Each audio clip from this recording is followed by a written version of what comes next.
వర్షపాతం నమోదైంది. మెరుపు వరదలతో 75 మంది మృతి చెందారు. రెడ్ అలర్ట్ ఇప్పటికే ప్రభుత్వం జారీ చేసింది. చంబా, కంగ్రా, సిమ్లా, సర్కూర్ జిల్లాల్లో భారీ వరదలు పెద్ద ఎత్తున ప్రాంతాలన్నీ కూడా ముంచేస్తున్నాయి. చాలా చోట్ల కొండ చర్యలు విరిగిపడ్డాయి. రాష్ట్ర వ్యాప్తంగా 240 రహదారులు ధ్వంసమయ్యాయి.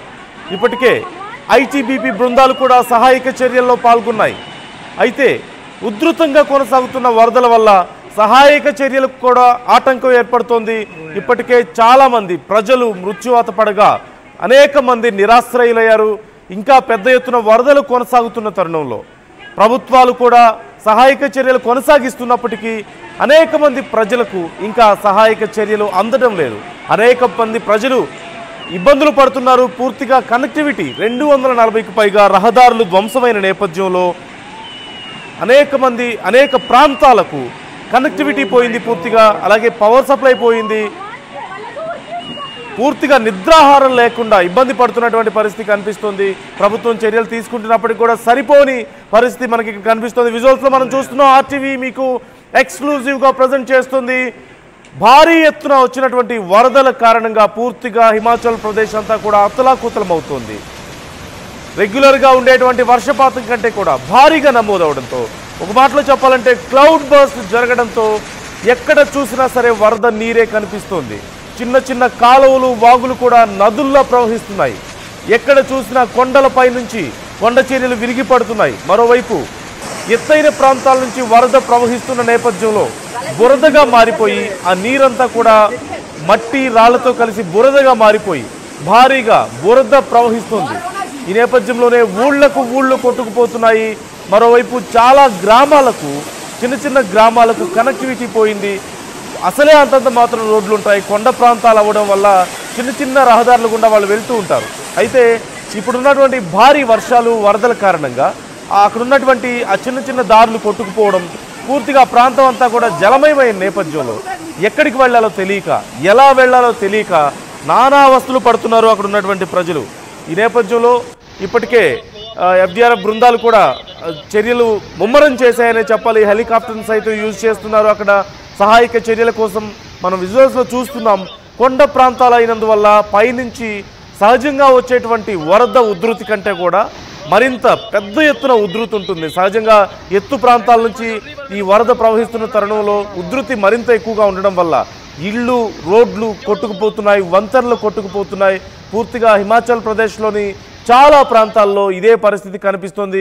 ఇప్పటికే ప్రభుత్వం రెడ్ అలర్ట్ జారీ చేసింది. అత్యవసరం అయితే తప్ప ఎవరు బయటికి రావద్దంది. అలాగే ముఖ్యమైనటువంటి ప్రాంతాలు, ఈ వరద ఉధృతి ఎక్కువగా ఉండేటువంటి ప్రాంతాల్లో సహాయక చర్యలు ముమ్మరంగా కొనసాగుతున్నాయి. ప్రధానంగా చూస్తే చంబా, కంగ్రా, సిమ్లా, సిర్కూర్ జిల్లాల్లో ఈ భారీ వరదలు ఉన్నట్లుగా మనకు తెలుస్తోంది. మరోవైపు మృతుల సంఖ్య మరింత పెరిగే అవకాశం ఉంది అంటూ కూడా తెలుస్తోంది. సహజంగా ప్రభుత్వం ఎన్ని చర్యలు తీసుకున్నప్పటికీ కూడా పూర్తి స్థాయిలో సహాయక చర్యలను అందించలేకపోతుంది అంటున్నారు.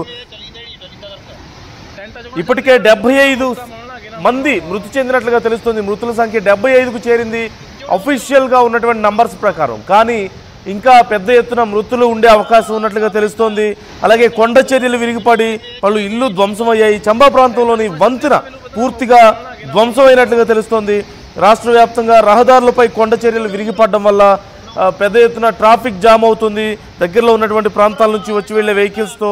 అలాగే మెరుపు వరదలు, కుంభవృష్టితో పరిస్థితి చాలా దారుణంగా ఉంది. చాలా చోట్ల సహాయక చర్యలకు సైతం ఆటంకం కలుగుతున్నట్లుగా తెలుస్తోంది.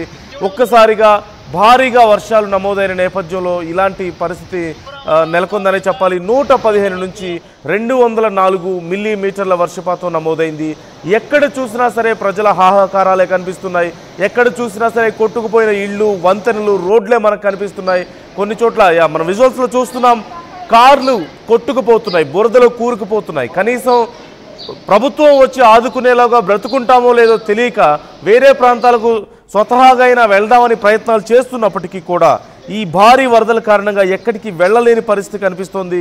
కార్లు, బస్సులు కూడా కొట్టుకుపోతున్న తరుణంలో ఇక ఎలా బయటపడాలో తెలియక, ప్రభుత్వం నుంచి సహాయక చర్యలు ఎప్పుడు అందుతాయో తెలియక ప్రాణాలు గుప్పెట్లో పెట్టుకొని బ్రతుకుతున్నటువంటి పరిస్థితి మనకు కనిపిస్తోంది.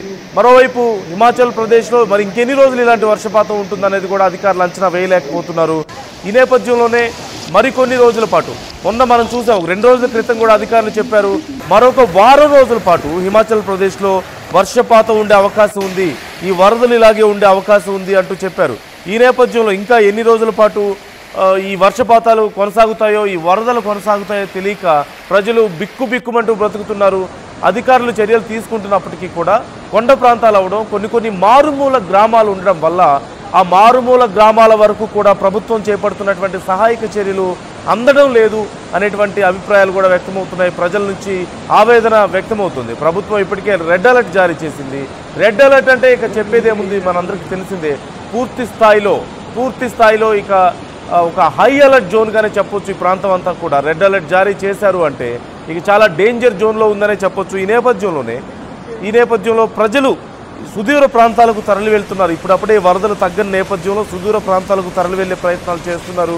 అధికారులు పునరావాస కేంద్రాలను ఏర్పాటు చేశారు. అయినప్పటికీ కూడా ఇప్పటికే 75 మంది మృతి చెందారంటూ చెప్తున్నారు అధికారులు. కానీ ఈ సంఖ్య మరింత పెరిగే అవకాశం ఉన్నట్లుగా తెలుస్తోంది. మరోవైపు మరొక వారం రోజుల పాటు వర్షాలు పడతాయంటున్నారు. వరద ఉధృతి ఎప్పటికి తగ్గుతుందో కూడా తెలియడం లేదు. ముఖ్యంగా కొండ ప్రాంతాలు అవడం కూడా ఒక పెద్ద సమస్యగా మారింది. సహజంగా ఉండేటువంటి చిన్న అంటే ఈ నారో రివర్స్ కానీ లేదంటే చిన్న వాగులు వంతెనలు కానీ ముఖ్యంగా చాలా చిన్నగా ఉండడం, కొన్ని ప్రాంతాల్లో పైనుంచి వస్తున్నటువంటి వరద చాలా పెద్ద ఎత్తున వస్తుండడం వల్ల పూర్తిగా వరద ఉధృతి పెరిగి సహజంగా ఉండాల్సినటువంటి వాటర్ స్పీడ్ కంటే కూడా, వరదకు ఉండేటువంటి స్పీడ్ కంటే కూడా కొండ ప్రాంతాల నుంచి వస్తుండడం వల్ల ఆ స్పీడ్ మరింత ఎక్కువగా ఉండి మరింత డిస్ట్రక్షన్ జరుగుతుంది. అక్కడ మనం విజువల్స్లో చూస్తున్నాం, పెద్ద అపార్ట్మెంట్లు కూడా పేక మేడల్లా కూలిపోతున్నాయి. మనం చూస్తున్నాం పేక మేడల్లా కూలిపోతున్నటువంటి పరిస్థితి. ఎప్పుడు ఏ భవనం కూలిపోతుందో తెలియక, ఎప్పుడు ఏ ఇల్లు కూలిపోతుందో తెలియక ప్రజలు అయోమయ స్థితిలో భయాందోళనలో ఉన్నారు. ఎప్పటిలోపు కనీసం పరిస్థితి అదుపులోకి వస్తుందో, కనీసం సరే ఒక 2 రోజుల్లోనో 3 రోజుల్లోనో వర్షాలు ఆగిపోతాయి, వరదలు ఆగిపోతాయని అధికారులు చెప్తే దానికి తగ్గట్లుగా ప్రజలు ప్రిపేర్డ్గా ఉండే అవకాశం ఉంటుంది. ప్రాణాలు అరిచేతిలో పెట్టుకొని బిక్కుమంటూ కనీసం ఒక 2-3 రోజులు వెయిట్ చేయడానికి అవకాశం ఉంటుంది ఏదో ఒక ప్రాంతంలో. కానీ వర్షాలు ఎప్పుడు తగ్గుతాయో తెలియడం లేదు, వరదలు ఎప్పుడు తగ్గుతాయో తెలియడం లేదు. అధికారులు ఒక 2 రోజుల క్రితమే చెప్పారు వారం రోజుల పాటు ఈ వర్షాలు కొనసాగే అవకాశం ఉంది అంటున్నారు.